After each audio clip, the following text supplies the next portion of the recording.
मेरा नाम रचना है। मैं आप सबको आज अपनी एक ऐसी कहानी सुनाने जा रही हूँ जिसको सुनकर आपका दिल भी कांप उठेगा, क्योंकि कभी कभी जिंदगी हमारी मदद उस रास्ते पर करती है जहाँ पर हमें किसी से मदद की उम्मीद भी नहीं होती। मेरी उम्र 20 साल थी। मैं अपनी जिंदगी में खुश थी क्योंकि सब कुछ बिल्कुल ठीक चल रहा था। मेरी आदत थी, मैं गरीबों की बहुत मदद किया करती थी।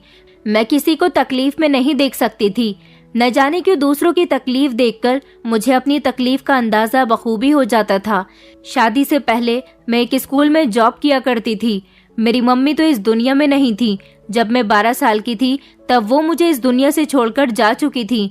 मेरे पापा थे जिनका अपना बहुत बड़ा बिजनेस था। हमारी जिंदगी में किसी चीज की कमी नहीं थी। जॉब करना और बच्चों को पढ़ाना मेरा एक शौक था। किसी मजबूरी की वजह से मैं नौकरी नहीं करती थी, सिर्फ अपने शौक की वजह से किया करती थी। मुझसे बड़े मेरे एक भाई थे जिनकी अभी तक शादी नहीं हुई थी। हाँ, मगर पापा उनके लिए लड़की तलाश कर रहे थे। मेरे पापा मुझसे बहुत प्यार करते थे। मैंने अपने पापा से अपनी शादी के लिए अभी सख्ती से मना किया हुआ था, क्योंकि मैं अभी शादी नहीं करना चाहती थी। अभी तो मैंने अपनी पढ़ाई पूरी की थी और अब मैं कुछ समय तक जॉब करके अपने इस सपने को और अपने शौक को पूरा करना चाहती थी। मेरे पापा ने शुरू से ही मेरी हर बात को अहमियत दी थी।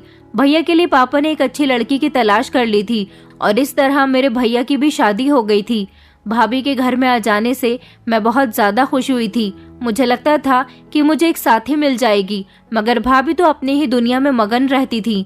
उन्होंने कभी मुझे समझने की कोशिश ही नहीं की थी। पापा ज्यादातर अपने बिजनेस में बिजी रहते थे, जबकि भैया भी पापा के साथ ही काम में लगे रहते थे। मैं भी अपने स्कूल जाया करती थी, लेकिन एक दिन स्कूल से लौटते समय रास्ते में मुझे एक मासूम लड़की मिल गई जो बहुत ज्यादा रो रही थी। वो बेचारी सड़क के किनारे बैठी हुई थी और मैं ट्रैफिक में फंसी हुई थी। जब मेरी नजर सड़क के किनारे बैठी हुई उस लड़की पर गई, वो लड़की 15 साल की उम्र की थी। देखने में बहुत ज्यादा खूबसूरत थी। मैं अपनी गाड़ी से उतरकर उस लड़की के करीब गई और उससे पूछा कि क्या हुआ, तुम सड़क के किनारे बैठकर क्यों रो रही हो? तो वो कहने लगी कि भूख से तड़प रही हूँ दीदी, बहुत तेज भूख लग रही है। मेरी सगी माँ तो इस दुनिया में नहीं है। पापा ने दूसरी शादी कर ली और सौतेली माँ ने मेरा जीना दुश्वार कर दिया। पापा के सामने सौतेली माँ मेरे साथ बहुत अच्छा व्यवहार करती है, लेकिन उनके पीछे मुझे अपनी दुश्मन समझती है। मेरे पापा मेरी हर बात को अहमियत देते हैं। दरअसल कुछ दिनों से मेरे पापा दूसरे शहर नौकरी करने के लिए गए हुए हैं। मेरी सौतेली माँ मुझसे घर के सारे काम करवाती है, जबकि मुझे पढ़ने लिखने का और डॉक्टर बनने का बहुत शौक है। वो नहीं चाहती कि मैं स्कूल जाया करूं। मेरे पापा ने मेरा एडमिशन एक अच्छे स्कूल में करवाया हुआ है। मेरी सौतेली माँ मुझे मना करती है कि पढ़ाई करने की कोई ज़रूरत नहीं है, घर में रहकर घर के काम किया कर। लेकिन मैं घर के सारे काम करती हूँ और अपनी पढ़ाई को नहीं छोड़ सकती। जिस दिन से मेरे पापा इस शहर से गए हैं, उन्होंने मेरा जीना दुश्वार कर दिया। मैं सुबह सवेरे उठते ही घर के सारे काम कर लेती हूँ और अपनी सौतेली माँ को सोता हुआ छोड़कर स्कूल के लिए आ जाती हूँ। लेकिन जब छुट्टी के बाद घर वापस जाती हूँ तो सौतेली माँ मुझे बहुत मारती है और कहती है कि तुझसे मना किया है, फिर भी तू क्यों स्कूल जाती है? अगर स्कूल जाएगी तो मैं तुझे खाने के लिए कुछ नहीं दूंगी। दीदी, मुझे भूखा रहना मंजूर है, मगर मैं पढ़ लिख कर किसी काबिल बनना चाहती हूँ। पिछले 3 दिन से मेरी सौतेली माँ ने मुझे खाने के लिए कुछ भी नहीं दिया। मैं इसी तरह से भूखी प्यासी स्कूल जा रही हूँ। आज स्कूल में मेरा भूख से बुरा हाल हो रहा था। मैं पैदल चलकर अपने घर जा रही थी, मगर भूख की वजह से मुझसे चला भी नहीं जा रहा, इसलिए यहाँ रोने के लिए बैठ गई। मैंने उस लड़की से कहा कि तुम फिक्र मत करो, चलो मेरे साथ, मैं तुम्हें खाना खिलवा देती हूँ। मेरी बात सुनकर उसके चेहरे पर मुस्कुराहट आ गई। मैं उसको एक रेस्टोरेंट में ले गई और वहां जाने के बाद मैंने उसको पेट भरकर खाना खिलवाया। वो लड़की बार बार मुझे दुआएं दे रही थी और कह रही थी कि दीदी, भगवान आपका बहुत भला करे, आपने आज मेरी मदद की है, भगवान आपकी हमेशा मदद करेगा। मगर ये कहते हुए उसकी आंखों में अचानक आंसू आ गए। मैंने कहा, क्या हुआ, अब क्यों रो रही हो? अब तो तुम्हें पेट भरकर खाना मिल गया ना, तो अब अपने चेहरे पर मुस्कुराहट लाओ और अपनी पढ़ाई पर ध्यान दो। वो लड़की कहने लगी कि दीदी, आज आपने मेरी मदद की है, लेकिन मेरी सौतेली माँ तो मेरे साथ हर रोज ऐसा ही करती है। अब मैं घर जाऊंगी तो वो फिर मुझे स्कूल की ड्रेस में देखकर गुस्सा हो जाएगी और मुझे खाने के लिए फिर से कुछ नहीं देगी। मेरी जिंदगी तो इसी तरह से गुजरती रहेगी। मैं तो बस भगवान से प्रार्थना कर रही हूँ कि मेरे पापा जल्दी से घर वापस आ जाएं, क्योंकि पापा तो यही चाहते हैं कि मैं पढ़ लिख कर किसी काबिल बन जाऊं। मेरी सौतेली माँ उनके सामने तो बहुत अच्छी बनती है, मगर उनके पीछे मुझे घर की नौकरानी बनाकर रखती है। मैंने कहा, तो तुम अपनी सौतेली माँ की शिकायत अपने पिता से क्यों नहीं करती? क्यों खामोशी से ये सब कुछ बर्दाश्त कर रही हो? तो वो कहने लगी कि दीदी, आप मेरी सौतेली माँ को नहीं जानती। मैंने कई बार अपने पापा से उनकी शिकायत करने की कोशिश की है, बदले में उन्होंने मेरे साथ बहुत बुरा किया। मैं सब कुछ बर्दाश्त कर सकती हूँ, मगर अपना सपना किसी भी तरह से पूरा करना चाहती हूँ। दीदी, आप देखना, एक दिन मैं बहुत बड़ी डॉक्टर बनूंगी। चाहे जो हो जाए, मैं हालात से लड़कर अपने सपने को पूरा जरूर करूंगी, भले ही मुझे उसके लिए अपनी सौतेली माँ के सारे जुल्म बर्दाश्त करने क्यों ना पड़ जाए। उस लड़की की आंखों में उसका सपना पूरा करने का जो जज्बा मैंने उसके अंदर देखा था, शायद यही जज्बा अगर हमारे समाज की हर लड़की के अंदर आ जाए तो हमारा सपना पूरा होने से कभी कोई हमें नहीं रोक सकता। अभी हम दोनों इस बारे में बातचीत ही कर रहे थे कि अचानक मेरे मोबाइल की रिंग बजने लगी। मैंने देखा तो मेरे घर से मेरे लिए कॉल्स आ रही थी। मैंने उस बच्ची से कहा कि तुम यहाँ बैठो और कुछ खाना चाहो तो खा सकती हो, मैं बिल पे कर दूंगी, लेकिन अब मुझे जाना होगा। मैं भी एक स्कूल में टीचर की नौकरी करती हूँ, मुझे भी बच्चों को पढ़ाने का बहुत शौक है। मैं अपने घर जा रही थी, मुझे घर पहुँचने में देर हो गई, इसलिए मेरे घर से कॉल्स आ रही हैं। ये कहकर मैं उस लड़की के पास से उठाई थी। अगले दिन फिर से मुझे वही लड़की सड़क के किनारे मुंह लटकाए हुए बैठी दिखाई दी। मैं फिर से उसके पास गई और उसका चेहरा देखकर मैं समझ गई थी कि वो बेचारी आज फिर से भूखी है। आज मैंने उसको बाजार का खाना नहीं खिलाया था, क्योंकि बाजार का खाना रोज रोज खाने से इंसान बीमार हो जाता है। आज मैंने उसको अपने हिस्से का लंच दे दिया था और फिर उसने खाना खा लिया। वो आज भी मुझे ढेर सारी दुआएं दे रही थी, क्योंकि आज मेरे पास लंच बचा हुआ था। मुझे भूख नहीं लग रही थी, इसलिए मैंने स्कूल में अपना लंच फिनिश नहीं किया था। मैं तो अपने घर जाकर भी खाना खा सकती थी, मगर इस बेचारी को पेट भरकर खाना न मिलने की सजा दी थी कि ये अपनी शिक्षा हासिल कर रही थी। न जाने इस दुनिया में कैसे कैसे लोग होते हैं। फिलहाल उस लड़की ने आज भी पेट भरकर खाना खा लिया था। कई दिन इसी तरह से गुजर गए थे। मुझे हर रोज सुबह को फिक्र से हमारे घर की नौकरानी लंच पैक करके दिया करती थी, जो स्कूल जाने के बाद में नहीं खाती थी, क्योंकि मुझे उस बच्ची का ख्याल आता था। मैं उसके लिए खाना बचा लिया करती थी और फिर छुट्टी से घर लौटते समय उस बच्ची को सड़क के किनारे बैठा हुआ देखती तो अपना खाना उसे दे दिया करती थी, क्योंकि अब तो वो भी मेरे इंतजार में सड़क के किनारे बैठी हुई होती थी। उसे मुझसे उम्मीद थी कि मेरे आने पर उसे पेट भरकर खाना मिल जाएगा। मेरी जिंदगी भी इसी तरह से गुजर रही थी। भाभी से मुझे ज्यादा कोई मतलब नहीं होता था, क्योंकि भाभी एक अमीर परिवार की थी और बहुत बिगड़ी हुई घमंडी लड़की थी, इसलिए अपने आगे वो किसी को कुछ नहीं समझती थी। भाभी के आ जाने के बाद भैया भी बदल गए थे। इसके बावजूद भी मेरी जिंदगी में कोई फर्क नहीं आया था, क्योंकि मेरे पापा मुझसे बहुत प्यार करते थे। मगर एक दिन मेरी जिंदगी से खुशियां खत्म होने का समय आ गया था, क्योंकि मेरे पापा की तबीयत बहुत ज्यादा खराब हो गई थी और मैं उस समय स्कूल में थी। मैं बच्चों को एक इम्पॉर्टेंट बात समझा रही थी, इसलिए मेरा मोबाइल साइलेंट पर था। घर से मुझे ढेर सारी कॉल्स आ रही थी, लेकिन मोबाइल साइलेंट होने की वजह से मुझे कॉल्स का पता ही नहीं चल रहा था। जैसे ही मेरी क्लास खत्म हुई तो मैंने अपने मोबाइल पर ध्यान दिया। ये देखकर मैं दंग रह गई कि मेरे फोन पर ढेर सारी मिस्ड कॉल्स हैं। मैंने जैसे ही पलटकर कॉल की तो मुझे पता चला कि मेरे पापा की बहुत ज्यादा तबीयत खराब हो गई है, इसलिए मैं जल्दी से अपने घर के लिए निकल गई। घर जाकर मुझे पता चला कि पापा को अस्पताल में एडमिट करवाया गया है। मैं फौरन ही घर से अस्पताल के लिए निकली और जब अस्पताल पहुंची तो वहां जाकर पता चला कि जस्ट अभी पापा की मौत हुई है और वो मुझे याद करते करते इस दुनिया से चले गए। वो दिन मेरी जिंदगी का सबसे भयानक दिन था, क्योंकि उस दिन के बाद से ही मेरी जिंदगी में बुरा समय आना शुरू हो गया था। अपने पापा की मौत पर मैं फूट फूट कर रोई थी, क्योंकि एक मेरे पापा ही थे जिन्होंने मुझे माँ और पिता दोनों का प्यार दिया था। भले ही वो अपने बिजनेस में बहुत ज्यादा बिजी रहते थे, लेकिन उन्होंने अपनी बेटी के साथ प्यार करने पर कभी कोई कमी नहीं छोड़ी थी। भाभी के आ जाने के बाद भैया ने अपनी बहन पर ध्यान देना बंद कर दिया था, लेकिन मेरे पापा एक ऐसे इंसान थे जिन्होंने मेरी छोटी छोटी खुशियों का ख्याल रखा था, और आज मेरा इतना ख्याल रखने वाला इंसान मुझसे जुदा हो गया था।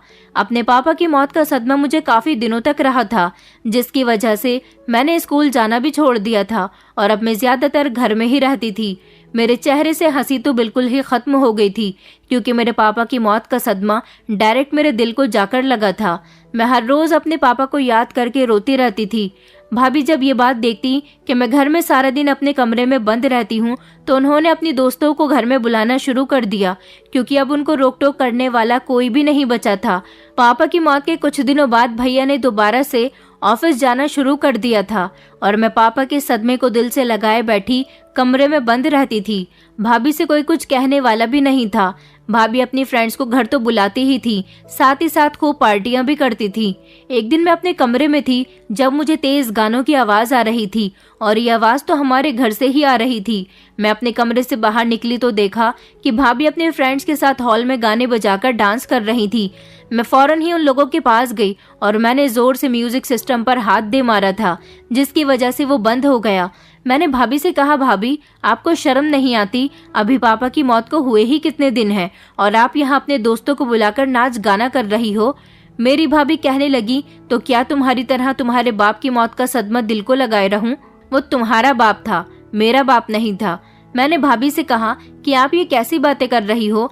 पापा आपके ससुर थे, उन्होंने आपको बहू नहीं बल्कि हमेशा बेटी समझा था। आपको ऐसे शब्द पापा के लिए अपने मुंह से नहीं निकालने चाहिए। अगर ये बात भैया को पता चल गई तो आप जानती हो कि भैया आपसे कितना नाराज होंगे। भाभी कहने लगी कि ये बात उनको कौन बताएगा, तुम या फिर मैं? तुम फिक्र मत करो, तुमसे पहले ये बात मैं उनको खुद बता दूंगी। और हाँ, आइंदा अगर तुमने मेरे किसी भी मैटर में रोक टोक करने की कोशिश की तो मुझसे बुरा तुम्हारे लिए कोई भी नहीं होगा। मैंने भाभी के हाथ पर ध्यान दिया तो ये देखकर मैं दंग रह गई थी, क्योंकि उनके हाथ में शराब का गिलास था, जबकि उनकी बाकी सारी फ्रेंड्स के हाथ में भी ड्रिंक्स के गिलास थे। मैं हैरान रह गई थी। मैंने कहा, भाभी आप हमारे घर में शराब पी रही हो? हमारे घर में आज तक किसी ने भी ड्रिंक नहीं की है। वो कहने लगी कि तुम्हारे यहाँ किसी ने ड्रिंक नहीं की होगी, मगर मैं तो शुरू से ही ड्रिंक करती हूँ। मैंने उनके हाथ से गिलास छीनने की कोशिश की तो उन्होंने मेरे मुंह पर एक जोरदार थप्पड़ मार दिया और नौकर से कहकर जबरदस्ती मुझे मेरे कमरे में भेज दिया। कहने लगी कि आज मैं तुम्हारा इलाज जरूर करूंगी, आने दो तुम्हारे भाई को। मैं अपने कमरे में जाकर फूट फूट कर रोई थी। भाभी बहुत बुरी थी, ये बात तो मैं अच्छी तरह से जानती थी, लेकिन वो इतनी घटिया और बिगड़ी हुई भी थी कि वो हमारे ही घर के अंदर शराब पी रही थी और अपनी घटिया दोस्तों के साथ डांस कर रही थी। मुझे तो बहुत गुस्सा आ रहा था। रात के समय जब भैया आए तो उन्होंने हंगामा करना शुरू कर दिया। हंगामे की आवाज सुनकर जैसे ही मैं अपने कमरे से बाहर गई तो भैया ने कहा कि तुमने आज मेरी पत्नी को उसकी दोस्तों के सामने इंसल्ट की है। मैंने देखा तो भाभी की आंखों में आंसू थे। मैंने कहा, भैया मैंने भाभी की कोई इंसल्ट नहीं की। तो भैया कहने लगे कि देखो अपनी भाभी को, जब से मैं ऑफिस से आया हूँ रोई जा रही है और उसकी दोस्तों ने भी मुझे फोन करके बताया है कि तुम्हारी बहन बहुत बदतमीज है। आज उसने हम सबके सामने तुम्हारी पत्नी पर हाथ उठाया। बताओ क्या वो भी झूठ कहेंगी? भैया की बात सुनकर तो मेरे पैरों तले से जमीन निकल गई थी कि भला मैं भाभी पर हाथ कैसे उठा सकती हूँ, जबकि हाथ तो उन्होंने मुझ पर उठाया था। मगर मैं समझ गई थी कि ये सब मेरी भाभी को रोक टोक करने की सजा है। भैया ने उसी दिन फैसला कर लिया था कि वो मेरी शादी कर देंगे और फिर ऐसा ही हुआ था। भाभी मुझे घर से निकालने में कामयाब रही थी। मैं शादी होकर अपनी ससुराल आ गई थी। मैं नहीं जानती थी कि मेरी शादी किसके साथ हुई है। हाँ, मगर जिस घर में मेरी शादी हुई थी, मेरे पापा अगर जिंदा होते तो कभी भी ऐसे परिवार में मेरी शादी नहीं करते, क्योंकि ये मिडिल क्लास लोग थे। भाभी ने अपनी दुश्मनी मुझसे निकालने के लिए जानबूझकर भैया से कहकर मेरी शादी ऐसे परिवार में करवाई थी जहां पर मैं खुश ना रह सकूं। मेरे ससुराल में मेरे पति के अलावा उसकी माँ और उसका एक छोटा भाई भी था। हमारे पास भगवान का दिया सब कुछ था, लेकिन फिर भी मेरे भैया ने मेरी शादी सिंपल तरीके से की थी और मुझे दहेज में भी कुछ नहीं दिया था। जब मैं इन लोगों के घर शादी होकर आ गई तो मेरा पति मेरी खूबसूरती की तारीफ करता था। उसको देखकर लगता था कि वो मुझे चाहता है, मगर नियत खराब तो मेरी सास की थी, जो बात बात पर मुझे ताना दिया करती थी कि इतने बड़े घर की बेटी होने के बावजूद भी तुम खाली हाथ हमारे घर पर आई हो। मैं उनको यही समझाने की कोशिश करती थी कि शादी करना अगर बेटियों के बस की बात होती तो वो अपनी मर्जी के मुताबिक शादी करती। मैंने तो अपने घर की इज्जत को बचाने के लिए अपने भाई की मर्जी से शादी की है। मेरी सास इस बात पर मुझे खूब डांटती थी, कहती थी कि तुम बड़े घर की बेटियां इसी तरह से जबान चलाती हो, मगर तुम्हें इस घर में सुकून से रहने का हक तभी मिलेगा जब तुम अपने हिस्से का दहेज हमें लाकर दोगी।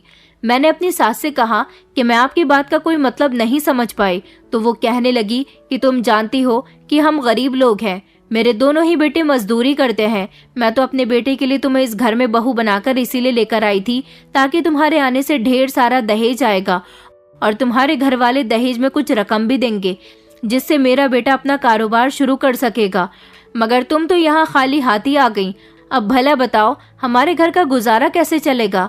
तुम्हारी भाभी ने तो मुझे भरोसा दिलाया था कि वो अपनी नंद को दहेज में ढेर सारा सामान और मोटी रकम के साथ विदा करेगी, मगर तुम्हारी भाभी तो बड़ी चालाक और झूठी औरत निकली। उसने तो खाली हाथ ही तुम्हें हमारे घर भेज दिया।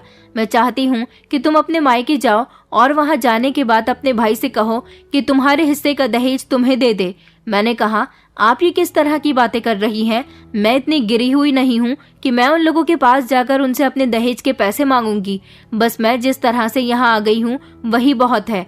मेरी सास ने मेरे बाल चोटी से पकड़ लिया और कहने लगी, तो फिर इस घर में तुम्हें खाना तक नहीं मिलेगा और इस घर में बहू बनने का हक भी तुम्हें तभी मिलेगा जब तुम हमें पैसे लाकर दोगी। मैंने अपनी सास से कहा कि आपको मुझे कुछ भी कहने का कोई हक नहीं है, मैं इस बारे में अपने पति से बात करूंगी। मेरी सास कहने लगी कि जिससे जो बात करनी है करो, मगर मुझे अपने बेटे के कारोबार के लिए तुम पैसे लाकर दोगी। मैं नहीं चाहती कि मेरा बेटा मजदूर बनकर सारी जिंदगी गुजारे। अपनी सास की बात से मुझे बहुत तकलीफ पहुंची थी और मैं बहुत रोई थी। उन्होंने मुझ पर अत्याचार करने शुरू कर दिए थे। घर के सारे काम मुझसे करवाया करती थी और सारे लोगों के सामने मुझे जलील करती थी।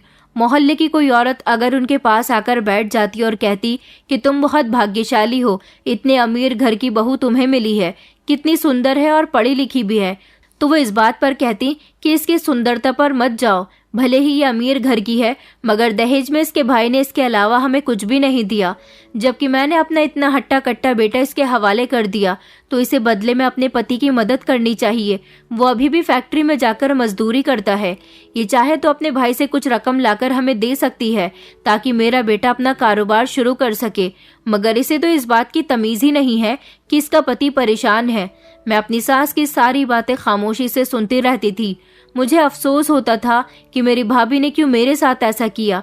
मुझे याद है कि जब भैया को गुस्सा आ रहा था तो भैया ने भाभी से कहा था कि तुम इसके लिए कोई अच्छा सा रिश्ता तलाश करो, मैं जल्द से जल्द इसकी शादी करना चाहता हूँ। मैं नहीं चाहता कि पापा के मरने के बाद यह हमारी शादीशुदा जिंदगी में जहर घोल दे। भैया को ऐसा लगता था कि मैं उनका और भाभी का रिश्ता खराब करने की कोशिश कर रही हूँ, मगर असल में तो उन्होंने मेरी पूरी जिंदगी को खराब कर दिया था।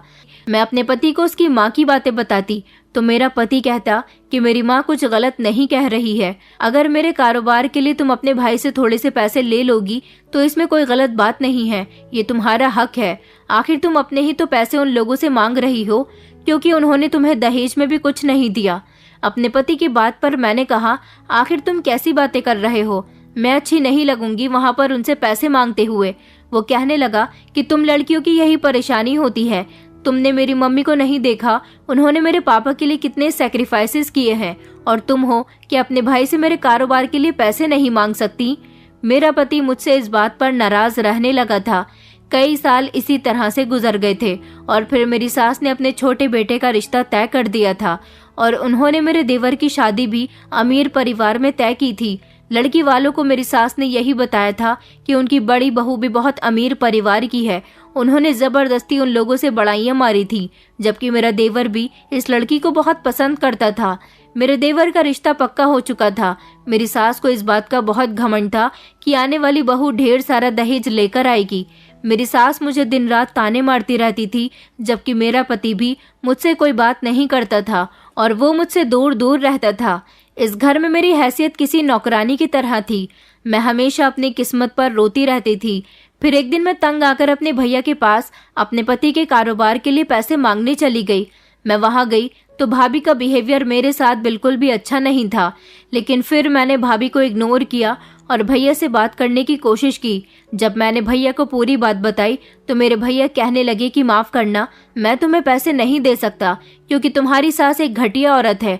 अगर आज मैंने तुम्हें पैसे दे दिए तो तुम्हारी सास को बढ़ावा मिल जाएगा और वो हर बार तुम्हें यहाँ पर पैसे लेने के लिए भेजा करेगी। उससे कहो कि अपने बेटे से कहे कि मेहनत किया करे, अपनी मेहनत से भी तो वो अपना कारोबार खड़ा कर सकता है। जरूरी नहीं है कि हम लोग उसे पैसे देंगे तभी वो अपना कारोबार खड़ा करेगा। मैंने अपने भैया से कहा, ये बात तो आप लोगों को मेरा रिश्ता करते समय सोचनी चाहिए थी। आप लोगों ने मेरी शादी एक ऐसे परिवार में की है जहाँ पर सब लोग लालची हैं। मेरे भैया कहने लगे कि तुम्हारा भाग्य वहीं पर जुड़ा हुआ था। मैंने कहा, नहीं भैया, भाभी और आपने मुझसे न जाने कौन से जन्म का बदला निकाला है। पापा अगर जिंदा होते तो वो कभी ऐसा नहीं होने देते। मैं गुस्सा होकर वहां से उठाई थी क्योंकि मुझे अब अपने भैया से भी कोई उम्मीद नहीं थी और मैंने सोच लिया था कि अब चाहे जो हो जाए मैं किसी के भी कहने पर इन लोगों से मदद मांगने के लिए कभी नहीं आऊंगी। मैं शर्मिंदा होकर अपने घर आई तो मेरी सास ने मुझसे सवाल किया कि क्या हुआ, पैसे लेकर नहीं आई। उन्होंने मेरा लटका हुआ चेहरा और खाली हाथ देखे तो कहने लगी कि याद रखना, तुम्हें इस घर से निकालने में अब ज्यादा समय नहीं लगाऊंगी। मैं खामोश रही क्योंकि इससे ज्यादा मैं कुछ नहीं कर सकती थी। सब लोगों का बिहेवियर मेरे साथ बहुत खराब था। मेरे देवर की शादी के घर में तैयारियां चल रही थी जिस पर घर में काम बहुत ज्यादा बढ़ गया था और सारे काम का लोड मेरी सास ने मुझ पर ही डाल दिया था। और फिर मेरे देवर की शादी हो गई और देवरानी विदा होकर हमारे यहाँ आ गई। देवरानी तो अपने मायके से ढेर सारा दहेज लेकर आई थी। उस दिन के बाद से तो मेरी इस घर में और ज्यादा बेइज्जती होनी शुरू हो गई थी और फिर देखते ही देखते मेरी शादी को पूरे 10 साल गुजर गए। मगर मेरी जिंदगी की परेशानियां वहीं की वहीं रहीं क्योंकि मेरी सास मेरी देवरानी को ज्यादा अहमियत देने लगी थी। देवर भी अपनी पत्नी के पल्लू से बंधा रहता था। मेरे पति ने भी कभी मुझसे इतना प्यार नहीं किया था जितना मेरा देवर अपनी पत्नी से करता था। आज मुझे पता चल रहा था कि पैसे और पैसे वालों की कितनी अहमियत होती है। मेरी सास और मेरी देवरानी सारा दिन घर में आराम करती और एक दूसरे के साथ हंसी मजाक किया करती थी और मैं नौकरानी की तरह इतनी गर्मी में सारा दिन कभी घर की सफाई करती तो कभी घर में झाड़ू बर्तन किया करती थी। इन लोगों को खाना भी बिस्तर पर चाहिए होता था। मैं अपने पति को देख देख कर अपनी मोहब्बत के लिए तरसती थी क्योंकि वो घर में होता तो मुझे देखकर इग्नोर किया करता था। इन सब लोगों का यही कहना था कि अगर मैं अपने पति के कारोबार के लिए अपने भैया से पैसे ला दूंगी तो ये लोग मुझे इस घर में अहमियत देना शुरू कर देंगे। लेकिन अब इतने साल गुजरने के बाद इन लोगों को भी पता चल गया था कि मुझे पैसे देने वाला कोई भी नहीं है। ये लोग पैसे मंगवाने पर खामोश तो हो गए थे मगर अपनी हरकतों से बाज नहीं आए थे। मैं दोबारा अब अपने भैया के आगे झुकना नहीं चाहती थी। अब जब से मेरी देवरानी इस घर में आई थी सब लोग उसके दीवाने हो गए थे। देवरानी जैसा कहती इस घर में वैसा ही होता था। देवरानी मुझे बहुत उल्टी सीधी बातें सुनाती थी। कहने को तो मैं रिश्ते में उससे बड़ी थी लेकिन वो तो ज्यादा दहेज और पैसे लाने की वजह से इस घर की मालकिन बनकर रह गई थी। वो कभी कभी मेरी सास को भी कुछ भी कह देती थी जिस पर मेरी सास बुरा नहीं मानती थी और मुझे तो मेरी सास छोटी छोटी बात पर बातें सुनाया करती थी। एक दिन मेरी देवरानी ने अपने मायके वालों को खाने पर इनवाइट किया था और मुझे मेरी सास और देवरानी ने कहा था कि मेहमानों के लिए अच्छा सा खाना बनाकर तैयार कर लेना। मैंने उन लोगों के लिए खाना तैयार कर दिया था। रात को जब सब लोग एक साथ खाना खा रहे थे तो मेरी देवरानी की मम्मी ने मेरी तरफ देखकर कहा कि बेटा तुम अपनी जेठानी से भी कह दो, ये भी हमारे साथ बैठकर खाना खा लेंगी। मेरी देवरानी ने मेरे ही मुंह पर अपनी मम्मी से कहा कि ये मेरी जेठानी नहीं है बल्कि इस घर की नौकरानी है। उसकी बात सुनकर उसकी मम्मी अचानक चौंक गई थी। फिर उसने सफाई देते हुए कहा कि मम्मी आप नहीं जानती कि ये तो खाली हाथ ही यहाँ पर आई है, इसलिए इसकी हैसियत इस घर में बहू की नहीं बल्कि एक नौकरानी की है। ये बात सुनकर मेरी सास और देवरानी जोर जोर से हंसने लगी थी जबकि उन लोगों के सामने मेरी खूब इंसल्ट हो रही थी। उस दिन मुझे बहुत बुरा लग रहा था और मैं बुरी तरह से रो रही थी। मेरी शादी को धीरे धीरे 10 साल होने वाले थे लेकिन अभी तक मेरे पास कोई औलाद नहीं थी क्योंकि मेरा पति तो मुझे समय ही नहीं देता था। मेरी देवरानी की एक खूबसूरत बहन भी थी। मैंने नोटिस किया था कि वो अब हमारे घर पर ज्यादा आने जाने लगी थी और मेरे पति पर डोरे डालने लगी थी। मुझे उसका ये सब करना बिल्कुल भी पसंद नहीं था, इसलिए मैंने अपनी सास से उसकी शिकायत लगाई थी। मेरी सास ने कहा था कि तुमने तो मेरे बेटे के लिए कुछ भी नहीं किया। अब अगर मैं छोटी बहू की बहन को इस घर में तुम्हारी जगह अपने घर की बड़ी बहू बनाकर ले आऊंगी तो मुझे बहुत फायदा होगा और मेरे बेटे को भी इस बात से कोई एतराज नहीं है। मैं तो अपनी सास की ये बात सुनकर दंग रह गई थी। आखिर मुझे इस घर में रहते हुए 10 साल गुजर गए थे। अब अगर मेरे पति ने मुझे छोड़ दिया तो मैं कहाँ जाऊंगी। मैंने सास से कहा कि आप ऐसा कुछ नहीं कर सकती। अभी मैं इस बात पर अपनी सास से बहस कर ही रही थी कि अचानक देवरानी हम लोगों के बीच आ गई और कहने लगी कि क्या हुआ, किस बात पर बहस हो रही है। मैं तो खामोश हो गई थी, मगर मेरे मुंह पर ही मेरी सास ने कहा कि कुछ नहीं बहू, इससे कह रही हूँ कि यह हमारे घर से चली जाए, क्योंकि मैंने अपने बड़े बेटे के लिए लड़की तलाश कर ली है। मेरी देवरानी कहने लगी कि अच्छा मम्मी जी, आपने किस लड़की को भैया के लिए देखा है, जरा मुझे भी तो बताइए, क्योंकि अगली बार आप इस जैसी लड़की को उठाकर मत ले आना। कोई खानदानी लड़की लेकर आना जो अमीर परिवार से बिलोंग करती हो। मेरी सास कहने लगी, अरे बहू, मैंने सोचा है कि तुम्हारी छोटी बहन तुम्हारी जेठानी बन जाए। सास की बात सुनकर अचानक मेरी देवरानी के चेहरे पर मुस्कुराहट आ गई थी और वो कहने लगी कि आप ये बात तो बिल्कुल ठीक कह रही हो मम्मी जी।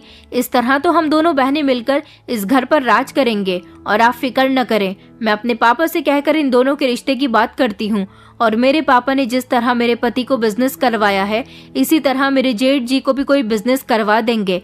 तब जाकर आपका परिवार एक खानदानी परिवार बनेगा और इस जैसी घटिया लड़की को तो आपको अभी और इसी समय घर से बाहर निकाल देना चाहिए। मैंने अपनी देवरानी से कहा, तुम ये मेरे साथ किस तरह के शब्द इस्तेमाल कर रही हो। मेरी देवरानी मेरे करीब आई और मुझे घूरते हुए कहने लगी कि हाँ, मैं तुम पर इससे भी घटिया शब्द इस्तेमाल कर सकती हूँ, तो तुम क्या कर लोगी। मैंने अपनी देवरानी से कहा कि जबान संभाल कर बात करो, तो वो कहने लगी कि तुम जैसी घटिया लड़कियों के साथ तो इसी तरह से बात की जाती है, न जाने किस पाप की गंदगी हो तुम। जब मेरी देवरानी ने ये बात कही तो मैंने उसके मुंह पर एक जोरदार थप्पड़ मार दिया और गुस्से से चलती हुई मैं अपने कमरे में आ गई। मेरी देवरानी गुस्से से चिल्लाने लगी और कहने लगी कि मैं तुमसे अपने थप्पड़ का बदला जरूर लूंगी और तुम्हें इस घर से निकाल कर ही रहूंगी। देखना, मैं तुम्हारी आंखों के सामने ही तुम्हारे पति के साथ अपनी बहन की शादी करवाऊंगी। मेरी सास को भी मेरे थप्पड़ पर बहुत गुस्सा आ रहा था और आज तो उन लोगों ने ठान लिया था कि वो लोग मेरे पति से मेरी शिकायत करके ही रहेंगी। मैं कमरे में आकर अपनी किस्मत पर बेहद रो रही थी। आज तो मेरा मन कर रहा था कि मैं अपनी जान ले लूं। मुझे अपनी जिंदगी बहुत बुरी लग रही थी। समझ नहीं आ रहा था कि मैं क्या करूं। मैं रोते रोते ही सो गई थी। जब रात के समय मेरा पति कमरे में आया और उसने मुझे चिल्लाते हुए आवाज लगाई, मैं घबराकर उठकर बैठ गई थी। मैं जानती थी कि आज ये सब कुछ तो होना ही था, क्योंकि मेरी देवरानी मेरे पति को मेरे खिलाफ भड़का चुकी थी। मेरा पति मुझ पर बहुत गुस्सा कर रहा था। उसने कहा था कि तुमने नीलम पर हाथ उठाया, तुम नहीं जानती हो कि वो अमीर पिता की बेटी है, तुम्हें अरेस्ट भी करवा सकती है। मैंने इस बात की अपने पति को कोई सफाई नहीं दी थी, क्योंकि कई सालों पहले भी मैं अपनी भाभी के हाथ से थप्पड़ खाने के बावजूद इल्जाम अपने ऊपर ही लगवा चुकी थी। आज तो फिर भी मैंने अपनी देवरानी पर हाथ उठाया था। मैं खामोश रही थी। मेरा पति मुझसे जो भी कहता रहा, मैं खामोशी से सुनती रही और रोती रही, क्योंकि ऐसा करने के अलावा मेरे पास और कोई रास्ता नहीं था। मैं रोती रही थी। अब तो मेरी देवरानी और मेरी सास मेरे और भी ज्यादा पीछे पड़ गई थी। उन लोगों ने मेरा घर में रहना एक एक मिनट के लिए दुश्वार कर दिया था। शाम का टाइम था, जब मैं इन सब लोगों के लिए चाय बना रही थी, तभी अचानक दरवाजे पर दस्तक हुई। मैं जैसे ही दरवाजा खोलने गई तो दरवाजे पर डिलीवरी बॉय खड़ा हुआ था और वो मेरी देवरानी का नाम पूछ रहा था। कह रहा था कि उनके लिए एक पार्सल है। मैंने अपनी देवरानी को डिलीवरी बॉय के बारे में बताया तो वो जल्दी से पार्सल लेने के लिए आ गई थी, मगर उसने मुझे दरवाजे से वापस भेज दिया था और कहा था कि जाओ, जाकर अपना काम करो, हम लोगों को क्यों तक रही हो। मैं वहां से हट गई थी और अपने काम में बिजी हो गई थी। मैं नहीं जानती थी कि मेरी देवरानी ने क्या मंगाया है। मेरी देवरानी बार बार मेरे पति को मेरे खिलाफ भड़का रही थी और उसको ये लालच दे रही थी कि आप इसे छोड़ दोगे तो मैं आपकी शादी अपनी छोटी बहन से करवा दूंगी। लेकिन मेरे पति के दिल में अभी भी मेरे लिए ज्यादा मोहब्बत तो नहीं, मगर थोड़ी सी दरिया दिली जरूर थी, इसलिए वो मुझसे थोड़ी सी हमदर्दी रखता था। तभी तो अपनी माँ और देवरानी के इतना कहने पर भी वो मुझे डाइवोर्स नहीं दे रहा था। मैं इन लोगों से बहुत तंग आ चुकी थी, लेकिन आज मेरा दिल अजीब तरह की घबराहट का शिकार हो रहा था। मुझे भूख तो नहीं लग रही थी। फिर सोचा कि घर के सब लोग तो खाना खा ही चुके हैं, मैं खाना खाने के बाद आराम से लेट जाऊंगी, क्योंकि मुझे घर के काम करते करते बहुत थकान महसूस हो जाती है। घर के सब लोग पहले ही एक साथ बैठकर खाना खा लिया करते थे। मुझे इतनी भी परमिशन नहीं थी कि मैं उन सब लोगों के बीच बैठकर खाना खाया करूं। इसलिए सारे काम से फ्री होकर मैं किचन में अकेली बैठकर खाना खाया करती थी। मैं अपने लिए खाना निकालकर खाना खाने ही वाली थी कि अचानक मुझे मेरी सास ने किसी काम के लिए आवाज लगा ली और मैं उनकी बात सुनने के लिए गई तो मेरी सास ने मुझसे अपनी दवाई मंगवाई थी। उनको दवाई देने के बाद जब मैं दोबारा से किचन के अंदर आई तो ये देखकर मैं घबरा गई थी कि मेरी देवरानी आज किचन से बाहर निकल रही थी। उसे देखकर मैं चौंक गई थी, क्योंकि जिस दिन से वो इस घर में आई थी उसने अभी तक किचन में कदम नहीं रखा था, क्योंकि वो किचन में कोई काम करती ही नहीं थी। उसे जो भी चाहिए होता था बिस्तर पर बैठे बैठे मैं ही दिया करती थी। न जाने वो क्यों किचन के अंदर आई थी और वो मुझे घूरती हुई कमरे से बाहर निकल गई। उसके बाद मैं खाना खाने बैठ गई थी। खाना खाते ही मैं बर्तन धोने लगी, लेकिन बर्तन धोते धोते ही मुझे अचानक अपनी आंखों के सामने अंधेरा आता हुआ नजर आया और मुझे बहुत तेज घबराहट होने लगी। मेरी समझ नहीं आ रहा था कि मेरे साथ ये सब कुछ क्या हो रहा है। मैं बहुत ज्यादा डर रही थी, क्योंकि मेरा दिल उल्टी से भर भर कर आ रहा था, मगर मुझे उल्टी नहीं हो रही थी। मुझे कमजोरी महसूस होने लगी और मेरी आंखों के सामने अंधेरा आने लगा। जैसे ही मेरी आंखों के सामने पूरी तरह से अंधेरा छा गया और मैं बेहोश हो गई तो मैं जमीन पर गिर गई थी। फिर मुझे पता ही नहीं चला कि मेरे साथ क्या हुआ और मुझे कब ये लोग अस्पताल लेकर गए, क्योंकि जब मैंने अपनी आंखें खोलकर देखा तो मेरे पास कोई भी नहीं था। मैं अस्पताल के बेड पर पड़ी हुई थी। मैंने चिल्लाना शुरू कर दिया तो एक नर्स आई और उसने मुझे शांत रहने के लिए कहा। कहने लगी कि लेटी रहो। मैंने कहा, मैं कहाँ हूँ और मुझे यहाँ कौन लेकर आया? मेरी बात सुनकर नर्स कहने लगी कि तुम तसल्ली रखो, मैं अभी डॉक्टर को बुलाकर लाती हूँ, तुम्हारी तबीयत ठीक नहीं है। थोड़ी देर के बाद जब डॉक्टर आई तो उसने मुझे चेक किया और वो मेरी तरफ बड़ी गौर से देखने लगी और कहने लगी कि आप मुझे पहचान गई हैं। मैंने कहा, तुम कौन हो? मैं तुम्हें नहीं जानती, लेकिन ये बताओ कि मुझे यहाँ कौन लेकर आया और मुझे क्या हुआ है? वो डॉक्टर मेरा चेकअप करते हुए कहने लगी कि दरअसल आपको जहर दिया गया था। आप जिंदगी और मौत की जंग लड़कर आज यहाँ अपनी आंखें खोल पाई हैं। डॉक्टर की बात सुनकर तो मेरी आंखें फटी की फटी रह गई थी, जबकि उस समय मैं पूरी तरह से होश में आई थी। डॉक्टर कहने लगी कि आपके आरोपियों को मैं जेल पहुंचाने की पूरी तैयारी कर चुकी हूँ। बस पुलिस आपके बयान का इंतजार कर रही है। अब आप होश में आ गई हैं और कुछ सही सलामत लग रही हैं। मैं थोड़ी देर में पुलिस को बुला लूंगी, वो आपका बयान ले लेंगे और आपके आरोपी जेल के पीछे होंगे। डॉक्टर की बात सुनकर मैं दंग रह गई। मैंने कहा, तुम किस तरह की बातें कर रही हो? मुझे तो किसी ने भी जहर नहीं दिया। उसने कहा, दीदी आप यहाँ पिछले 3 दिन से बेहोश हैं। आपको आपका पति यहाँ लेकर आया था और जब हमने आपका चेकअप किया तो आपके शरीर में जहर पाया गया। इंसान जहर या तो खुद खाता है या फिर कोई उसे खिलाता है। जब तक वो खुद खाता है तो जरूर खुदकुशी करने की कोशिश करता है, और अगर कोई उसे जबरदस्ती या धोखे से खिला देता है तो वो उसे मारने की कोशिश करता है। इसलिए हमने पुलिस को इन्फॉर्म कर दिया और पुलिस ने भी आपके आरोपी का पता लगाने की कोशिश की, मगर बिना सबूत और गवाह के तो पुलिस आपके आरोपी को अरेस्ट नहीं कर सकती थी। इसलिए मैंने आपके आरोपियों के बारे में जानने की कोशिश की। मैंने ठान लिया था कि मैं आपके आरोपी के बारे में जानने की कोशिश करूंगी। इसलिए मैंने आपके ससुराल वालों को बता दिया था कि आपके शरीर में जहर पाया गया है, और फिर एक ऐसा जहर जो हमारे देश में मिलता भी नहीं है। इस जहर को दूसरे देश से मंगवाया गया है, और जिसने आपको ये जहर दिया है वो ये बात अच्छी तरह से जानता है कि इस जहर को कितनी क्वांटिटी में देना है, और उतनी ही क्वांटिटी देने पर इंसान की मौके पर ही मौत हो सकती है। जब आप यहाँ आई थी तो आपकी हालत बहुत खराब थी। मैंने आपको बचाने में एड़ी चोटी का जोर लगा दिया और पुलिस को भरोसा दिलाया कि मैं आपको बचाकर ही रहूंगी, मगर मैंने देखा था कि आपके घर की एक औरत जो कि रिश्ते में अपने आप को आपकी देवरानी बता रही थी, वो बार बार यहाँ आपकी हालत जांचने के लिए आ रही थी और बहुत परेशान नजर आ रही थी। बाकी घर वालों को तो कोई ऐसी दिक्कत नहीं थी, सब लोग शांत बैठे हुए थे। यहाँ तक कि आपके पति को तो आपसे कोई मतलब ही नहीं था। वो आपको यहाँ एडमिट कराने के बाद खुद यहाँ से चला गया, जबकि पुलिस केस हो जाने पर उन सब लोगों से कह दिया गया कि डॉक्टर आपको बचाने की कोशिश कर रही है और आप जैसे ही होश में आएंगी तो आपका बयान ले लिया जाएगा। उसके मुताबिक पता चल जाएगा कि आपको जहर किसने दिया था। मैंने कहा, लेकिन मुझे पता ही नहीं चला कि मुझे कब जहर दिया गया। हाँ, मगर इतना ज़रूर याद है कि खाना खाने के बाद मुझे चक्कर आने लगे थे और मैं बेहोश हो गई थी। मेरी बात सुनकर डॉक्टर कहने लगी कि लेकिन मैं जानती हूँ कि आपको जहर किसने दिया था, क्योंकि हम लोग आपको होश में लाने की कोशिश कर रहे थे और अब ये पूरा केस आपके बयान पर डिपेंड है। जब आपके घर वालों को ये बात पता चली तो आपकी देवरानी मेरे पास आई थी। मैं समझ गई थी कि जरूर वो अपने किसी मकसद से मेरे पास आई है, इसलिए मैंने उससे बात करने की पूरी तैयारी कर ली थी। उसने मुझे 10 लाख रुपए दिए और पैसे मेरे सामने रखते हुए कहने लगी कि डॉक्टर, किसी भी तरीके से मेरी जेठानी बचनी नहीं चाहिए, उसे मारकर इस केस को खत्म कर दिया जाए। आप पुलिस को बता देना कि रचना इलाज के दौरान मर गई। इस तरह ये केस यहीं पर खत्म हो जाएगा और हम दोनों के बीच जो बात हो रही है इस बारे में किसी को मत बताना। ये पैसे रखो और अपना मुंह बंद कर लो। मैंने कहा, तो इसका मतलब ये है कि पेशेंट को आपने मारने की कोशिश की है। मेरी बात सुनकर पहले तो वो शर्मिंदा हुई, फिर कहने लगी कि जी हाँ, मैं उसे जहर देना तो नहीं चाहती थी, मगर धोखे से दे दिया। मैंने कहा, धोखे से कोई किसी को जहर कैसे दे सकता है? तो उसने मुझे बताया कि मैं अपनी जेठानी को मारकर अपनी छोटी बहन की शादी अपने जेठ से करवाना चाहती थी, ताकि हम दोनों बहनें उस घर में राज करें। और वैसे भी मेरी जेठानी को घर में कोई पसंद नहीं करता। मेरा जेठ उसे डाइवोर्स देने पर तैयार नहीं हो रहा था, इसलिए मैंने उसे मारने का प्लान बनाया और मैंने उसे जहर दे दिया था।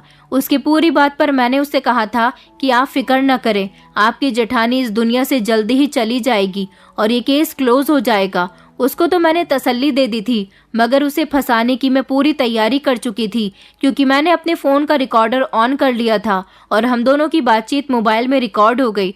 पुलिस को मैंने वो रिकॉर्डिंग दे दी और पुलिस पहले आपका बयान लेना चाहती है। उससे पहले पुलिस उनको अरेस्ट नहीं करेगी, क्योंकि जहर आपको ज़बरदस्ती नहीं बल्कि खाने में मिलाकर दिया गया था, जिससे शायद आप अनजान हैं। डॉक्टर की बात सुनकर तो मेरे होश उड़ गए थे कि मेरी देवरानी इतनी भी गिर सकती थी। उसने मुझे मारने की कोशिश की। ये तो अच्छा हुआ कि डॉक्टर बहुत भली थी और उसने मुझे बचा लिया।